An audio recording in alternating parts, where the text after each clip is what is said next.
Good morning everyone, welcome to our small footprint. My name is Nyssa, and if you're new here, we are a family of 8 who live off-grid in Australia. Today's video is a kitchen video, but it's aimed mostly for Joan. So it was using my Thermomix for a variety of things because Joan had asked me some questions and to show her how to do a few things and didn't really have time to do live, so we did it.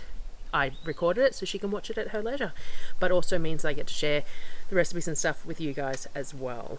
So if you don't want to watch, feel free, but we're making Quirky cookies, dairy-free creamy brown rice and chicken soup, and some dinner rolls to go with it.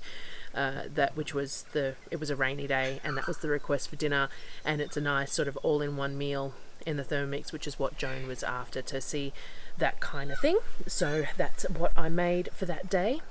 And I would have made it regardless, so it was just an excuse to make that as a dish. So if you don't want to watch, feel free to skip this one. I will just, do my little spiel that is at the beginning of this one at the moment too, is that Thermomix has 40 months interest free until the 30th September, and I am still looking for 2 more sales before the 30th of September to help me pay for my Thermomix. So I needed 6 sales in 60 days to be able to pay for my Thermomix, and that would allow me not to have to pay anything out of pocket except for the initial deposit which I paid. So if I don't manage it, then I'm just going to pay the extra, but if I do, then that's great. So if anyone was on the fence, it would be great if you could contact me in the next few days. And so enjoy watching.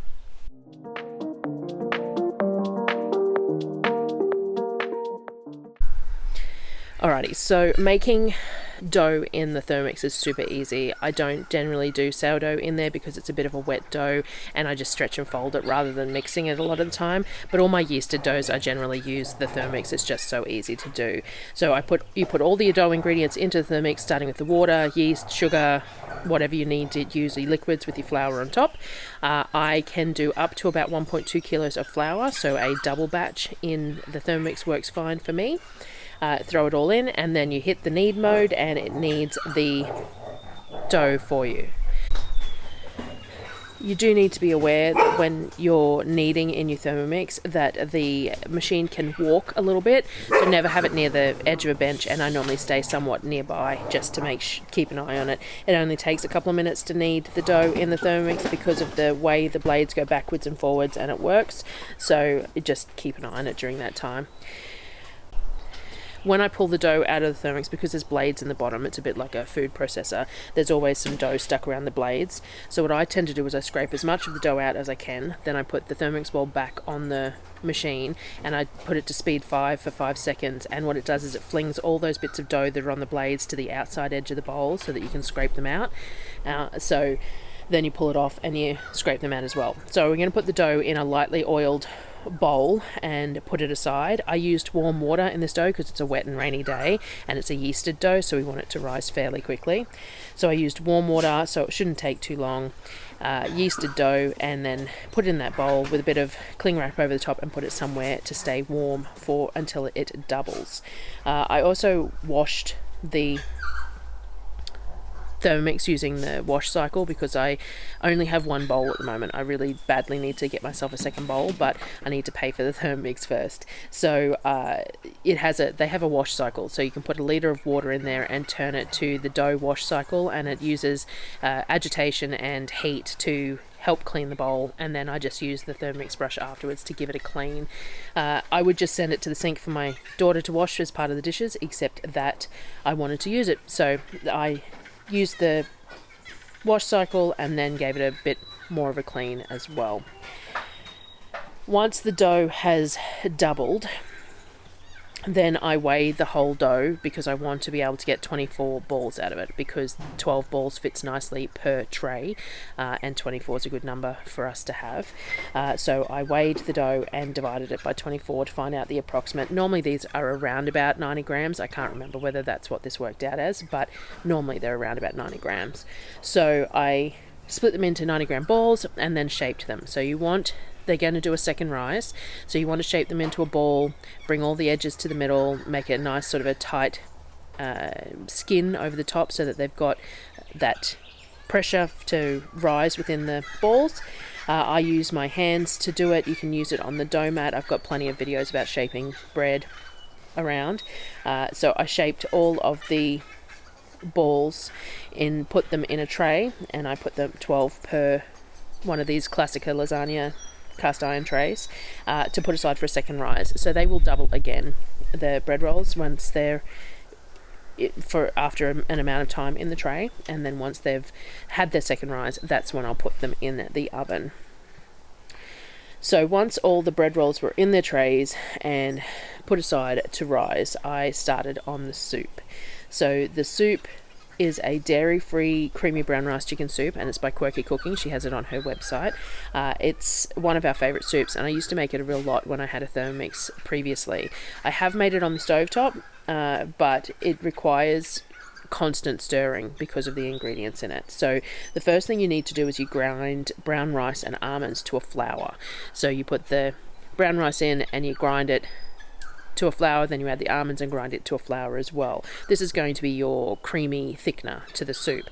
So you grind it all up and then you put it in a bowl and set it aside for later. You want to do that first because you want a nice dry clean bowl when you're doing it. So that's why you do it now and put it aside. And then you start your soup base. So you use your veggies that you'd normally use. It's really up to you, to be honest. It's just a soup base. So carrot, celery, onion, garlic, whatever you happen to want to use as a soup base, you are welcome to use in this instance. And you put them all into the bowl and then you mince them. So they end up nice and small, which is perfect for kids. I used to use this soup a real lot when my kids were toddlers, and I'd make their bread rolls. I'd put the bread roll in the plate and I'd put a spoonful of soup over it so that they could basically use their hands to eat the soup by picking up the bits of the bread roll underneath the soup.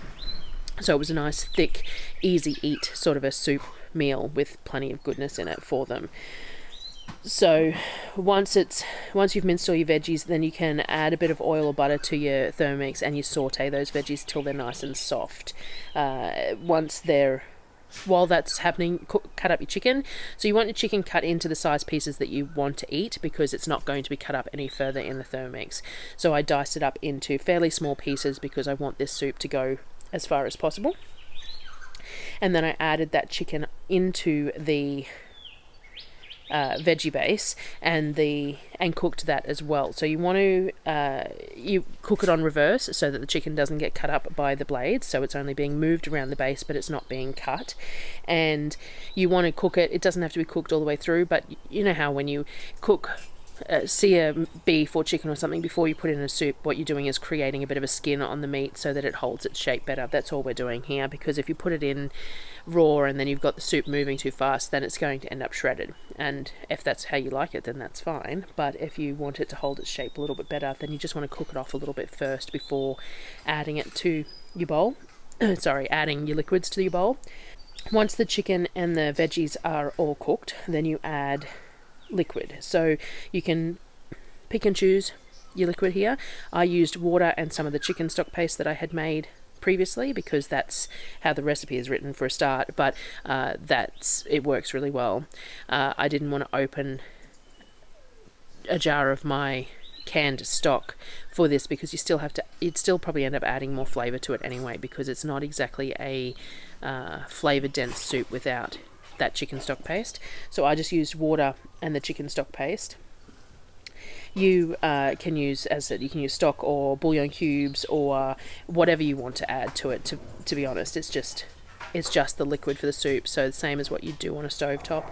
And then you add the reserved ground rice and ground almonds, and then you cook it for 30 minutes. So the whole time it's cooking, it's on reverse and it's spinning, which is the point of cooking it in the Thermomix. Because you've got that ground rice and almonds, they would stick to the bottom of the pot. So I have cooked it in a pot before. I've doubled it and cooked it in a pot. And you have to be really careful because that rice and the almond mixture sticks to the bottom and burns. So you have to constantly move it around the pot, a bit like making a risotto. So I don't make risottos on the stovetop very often because of the effort, but in a Thermomix, because it stirs it, it means that you can make it and walk away. It's a bit the same with this soup. We really enjoy this soup, but it is hard to make on a stovetop because you have to be standing right there and keeping it agitated the whole time. You can make it on a stovetop. It's easy to make it on a stovetop. All these steps in a pot, and just make sure you keep it stirred once you've added the rice and the almonds. You have to add them in for a decent amount of time of the cooking too, because otherwise you get that sort of a raw rice sort of a flavour to the soup, and it isn't as creamy, because part of the creaminess is that rice cooking down and creating it. So you still have to cook it for a fair bit of time on the stovetop. It's 30 minutes in the Thermomix. You probably need at least the same on a stovetop, and you pretty much have to stir it most of the time. I got the bread out of the oven, and they rose beautifully to these little bread rolls.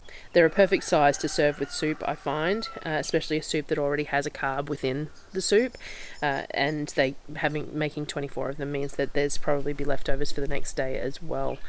Once the 30-minute cooking time had happened for the soup, then I added some veggies. So you can add whatever you want here, frozen veggies, fresh ones, anything like you could add corn from a tin or anything here. So I added just frozen, your standard diced carrot, corn, peas type veggies, and put it on for another 5 minutes just to cook those veggies through. They don't take long, they're nice small pieces. You could cook other vegetables and serve it over them, like you could have larger vegetables that you've steamed, which would extend the soup as well, and then you could put the veggies in a bowl and serve the soup over the veggies, or you could have greens that you could saute and serve, or even raw in the soup, and as soon as you stir them in the soup, like as soon as you stir something like spinach in a soup, then it's pretty much cooked enough anyway. But you could serve it however you want there, with more greens or no veggies if that's what you want. Personal preference there. Cooked it for another 5 minutes with the veggies in it anyway. And this is the rolls when they're cut. So they're a lovely light roll. They are fluffy, but they've got sort of a dense crumb, which is what you want when you're serving it with soup. You want them to hold together. You don't want them to fall apart when you're trying to dip them in your soup and things like that. So this recipe works really well. I'll put it in the comments actually, because I don't think I've gone through exactly what's in it in this video, so I'll put in the comments the ingredients that I used for these rolls. And this is what the soup looks like when it's done. So it's really creamy and thick and really comforting sort of a meal. Everything is soft in it, and it's really tasty. That chicken stock paste adds that bit of salt to it as well, and it's just a perfectly good soup that everyone enjoys. All the kids enjoy it.